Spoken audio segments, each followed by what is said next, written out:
Magandang tanghali mga kabay. So meron po akong approved repair dito mga kabay. Ayan. 39388 letter A. 39388 letter A. Ang model ito mga kabay dito 5133. Ayan. So ang ano nito mga kabay, 3 mode to mga kabay. Meron siyang drill, may hammer, tsaka chipping. Ang papalitan mga kabay, magpapalit tayo ng brush holder, switch. Ito po yung switch niya mga kabay. Ito po. Tapos, syempre yung kanyang spindle. Ayan. Ito po yung spindle mga kabay, yung buo. Buo na siya. Diretso salpakan na siya mga kabay. So tara mga kabay, samahan nyo ako, kakabit natin dito.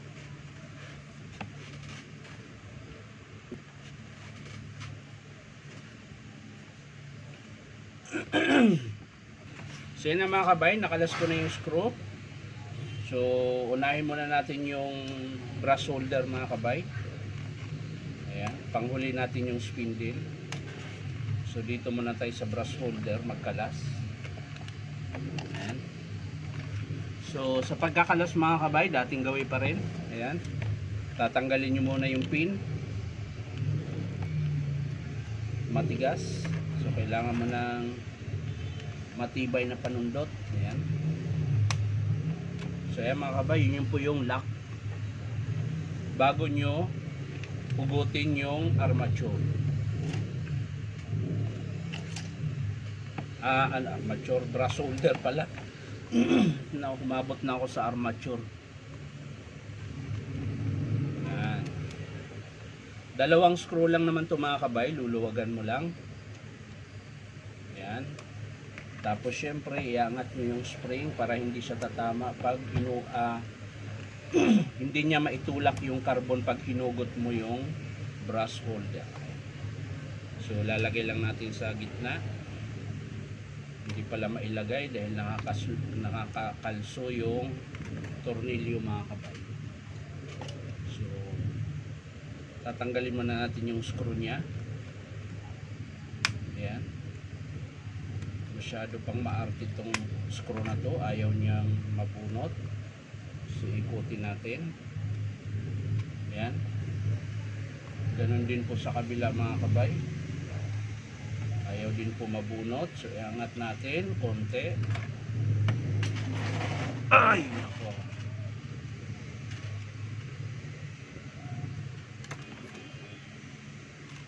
Yan.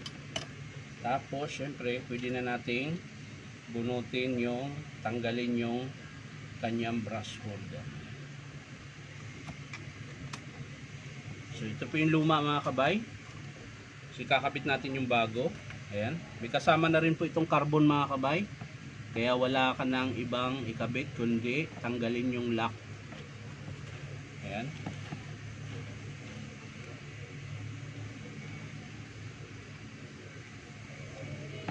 So bago nyo po tanggalin yung lock ng carbon, papasok nyo muna mga kabay kung hindi siya baliktad. So ito mga kabay, pag ganito hindi siya nasasagad, ibig sabihin yan mga kabay baliktad. So hugutin mo lang siya ulit.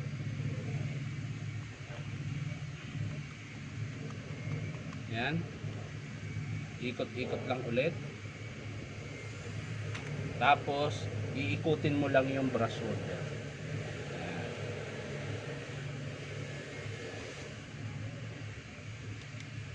So ayan mga kabay, sagad na. Tingnan natin kung masasagad na yung silik niya. Ayun, sagad na mga kabay. Oh. So ibig sabihin yun yung tamang pagkabit. Ayan. Tapos tanggalin nyo na yung lock ng carbon. Ito yung naglalak doon sa para hindi bababa yung carbon kahit naka yung spring. Tapos syempre yung screw na dalawa babalik nyo. Yung kanina, yung kinalas natin.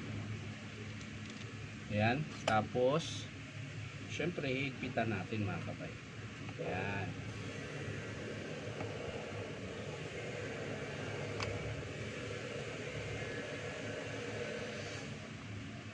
Ayan. Ngayon pag nahigpitan na mga kabay, balik natin yung pin. Ayan. Dito lang po yan nakatusok. Ayan, may dalawang butas. Mapapansin nyo yung butas na yan mga kabay, dalawa. So dyan nyo po itutusok ulit yan. Kung paano nyo kinalas, ganun din po yung pagbalik nyo. Ayan. So okay na siya mga kabay. Lagay lang natin yung rubber. Ang next mga kabay, yung switch. Ayan.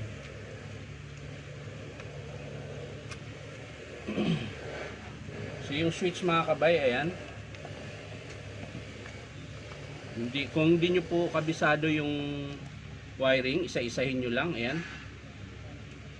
4 na wire lang naman yan, papuntang armature field coil, tsaka galing sa supply ng kuryente. Yung dalawang, ito po, yung dalawang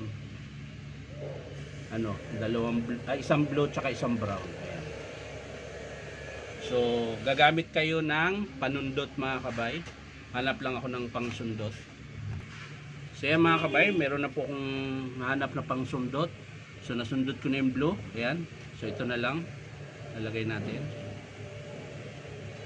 Ito na lang yung hindi nasundot mga kabay. Ayan. Tigas. Gamit tayo ng long nose mga kabay. Ayan. So ganun lang po. Ayan.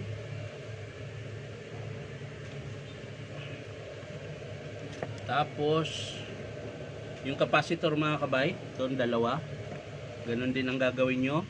Susundutin nyo lang. Yan, para mabunot nyo po yung wire. Ayan. Tapos dito po yan nakakabit mga kabay. Ayan. Dito isa, tsaka dito sa kabila. Ayan. So tutusok mo lang siya ng ganyan mga kabay. Ayan. Tusok mo sa kabila din. So yan. So yan na po yung tsura niya. Ayan. So ang last natin ikakabit mga kabay, yung kanya supply. Ayan. Manggagaling sa kuryente. Ayan. Iba yung ano dito mga kabay, yung nakaalin. Yung screw nakaalin siya mga kabay.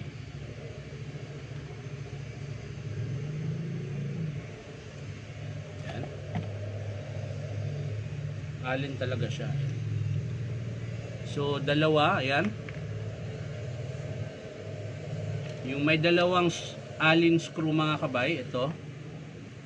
Yan, ito tsaka ito. Yan po yung sa supply ng kuryente. So ilalagay na natin mga kabay. Yan. Tapos syempre higpitan natin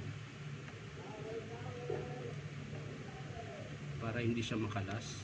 Yan, ganun din po sa kabila. Hihigpitan mo rin yan. Yan. Yan.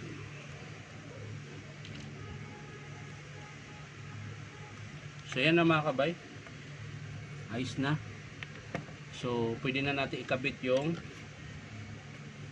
armature. Yan.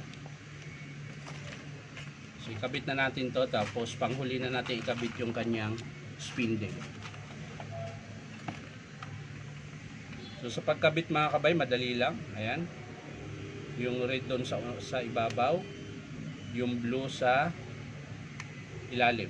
So pag nagkabaliktad naman yan mga kabay, okay lang. Ang problema, maiksi yung wire. Pag nilipat mo yun doon, hindi na siya aabot. So dito talaga yung maiksi na wire. So lalagay na natin mga kabay. Ayan. Siyempre ayusin natin yung wiring mga kabay na huwag maipit. Ayan.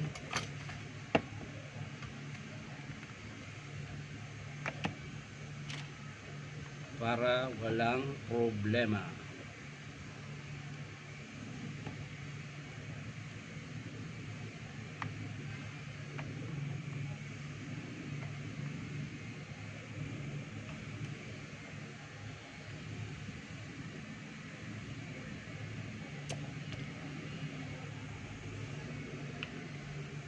So ayan mga kabay, tapos na. Lalagay na natin yung takip. Ayan. So ayan, i-screw na natin mga kabay.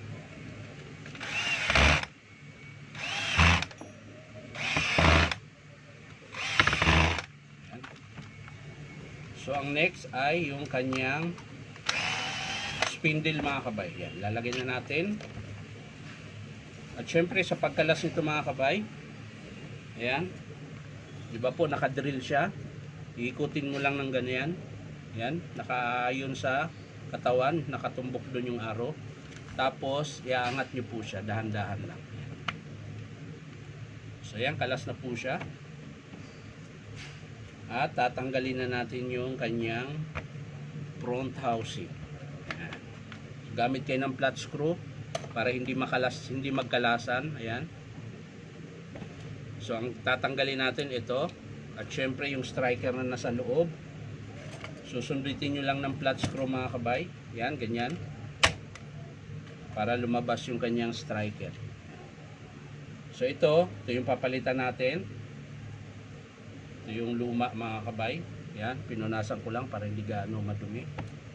At ikabit natin yung bagong spindle. Ayan. So hindi mo na kailangan lagyan ng grasa, meron na po siyang kasama. So ang lalagyan mo lang itong sa may striker. So ganyan lang mga kabay. Ayan. Tapos ikot-ikot mo lang siya. At syempre sa may spindle, tingnan mo kung nandyan yung washer. So ayan mga kabay, ito yung washer. Baka makalimutan nyo ito, hindi nyo maikabit. Importante po yan, yung washer na yan. So, nandyan na. Kakabit na natin yung bagong spindle. Ayan. Tapos, syempre, check nyo rin yung washer dito kung nandito. Kasi pag wala yun, ayan, ito po. Ayan, yung bilog na yan.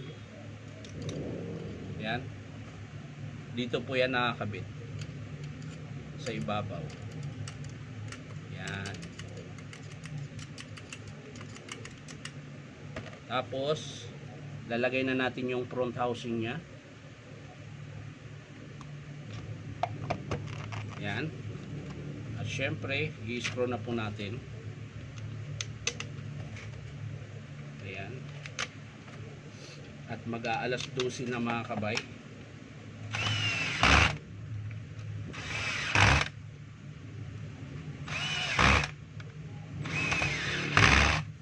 Ayan.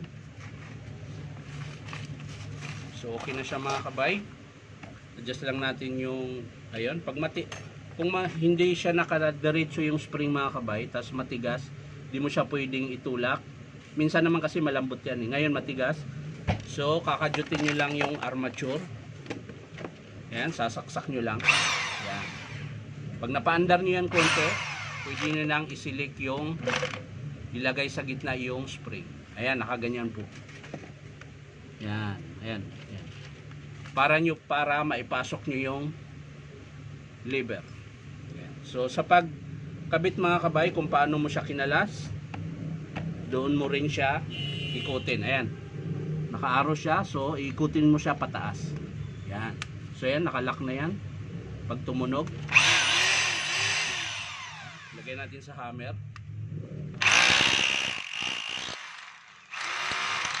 So naka-reverse yan mga kabay. Lagay natin sa drill, sa chipping, hindi siya umiikot. So okay na siya mga kabay. Ang sunod, ilagay natin yung spring. Ayan, spring tsaka washer. At syempre huwag nyong kalimutan yung bulitas. Ayan, yung maliit. Kasi yun po yung naglalak sa bala natin pag pinasok. At syempre yung cooler. At pinakalas, ay hindi pala, meron pa, circlip. Ayan. Tulak nyo lang ng flat screw para hindi makalas yung kanyang lever, cooler. Tapos yung cap ang pinakalas. Yan. So yan, okay na mga kabay. So testing na natin mga kabay kung meron siyang chipping at meron siyang hammer.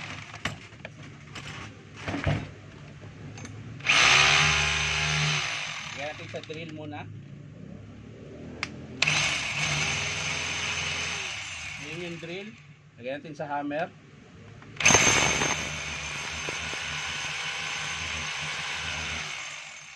Chipping.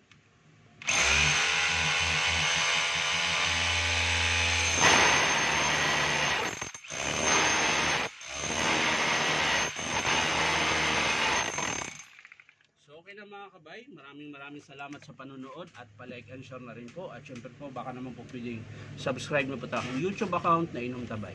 So ulitin ko mga kabay, pinalitan natin switch, brush holder at kanyang spindle. Ayan. So yan lang mga kabay, maraming salamat. Bye bye.